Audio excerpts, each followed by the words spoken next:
અમદાવાદમાં રથયાત્રાને લઈને એએમસીએ તૈયારીઓ તેજ કરી રથયાત્રા રૂટના 274 ભયજનક મકાનોને નોટિસ પાઠવવામાં આવી। એએમસીએ મધ્ય ઝોનના રહેણાંક મકાનોનું સઘન સર્વે કર્યું।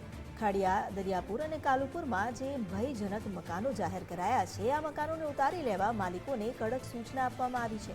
રથયાત્રા દરમિયાન કોઈ દુર્ઘટના ન સર્જાય તે માટે તંત્રએ નિર્ણય લીધો। રૂટ પરના જર્જરિત મકાનો પર પોલીસ અને એએમસીની નજર છે। ભયજનક ગેલેરી અને મકાનોના ભાગ ઉતારવા આદેશ આપવામાં આવ્યા છે। રથયાત્રા પૂર્વે ભયજનક બાંધકામ હટાવવા કામગીરી કરાઈ। રથયાત્રા પહેલા અમદાવાદ મ્યુનિસિપલ કોર્પોરેશનના એસ્ટેટ વિભાગ દ્વારા જે ભગવાન જગન્નાથની રથયાત્રા નીકળે છે તે રૂટ ઉપર જે જર્જરિત મકાન હોય છે તેને નોટિસ જે આપવામાં આવતી હોય છે।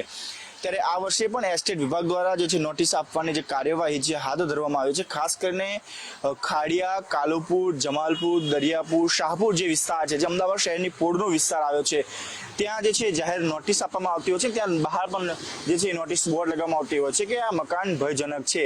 સાથે સાથે સૂચના પણ આપવામાં આવતી હોય છે કે આ મકાન ઉપર કોઈ પણ વ્યક્તિએ ઉપયોગ કરવો નહીં। મકાન ઉપર કે નીચે કે આસપાસ વધારે વ્યક્તિઓ જો ભેગા ન થાય તેની કાળજી રાખવી, કારણ કે આ મકાન જોખમી છે જેના કારણે ગમે ત્યારે પડી શકે છે અને જીવનું પણ જોખમ સર્જાઈ શકે છે।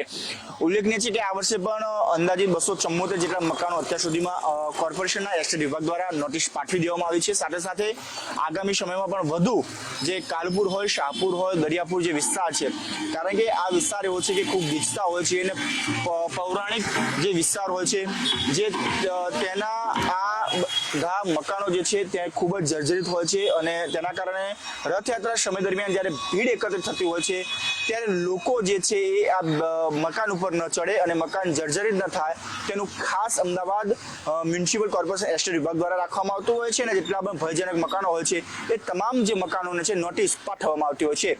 કેમેરામેન ગજા સોલંકી સાથે રાહુલ ત્રિવેદી, ગુજરાત ફર્સ્ટ, અમદાવાદ।